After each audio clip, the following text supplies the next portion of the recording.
এই দোয়াটা পড়ার দরকার আছে না নাই? সকালবেলা যদি পড়েন 3 বার, সারাদিন তারা আপনার জন্য মাগফিরাতের দোয়া করবে। আর ওই দিন ইন্তেকাল করলে আল্লাহ তাআলা শহীদ হিসেবে আপনাকে কিয়ামতের দিন দাঁড় করাবে। আবার সন্ধ্যাবেলায় যদি পড়েন, সারা রাতের জন্য 70,000 ফেরেশতা মাগফিরাতের দোয়া করবে। ওই রাতে মারা গেলে শাহাদাতের মৃত্যু নসিব হয়ে যাবে।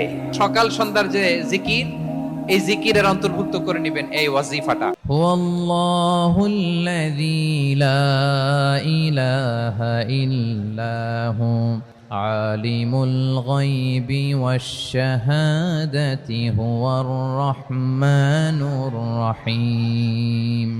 والله الذي لا إله إلا هو الملك القدوس السلام المؤمن المهيمن العزيز الجبار المتكبر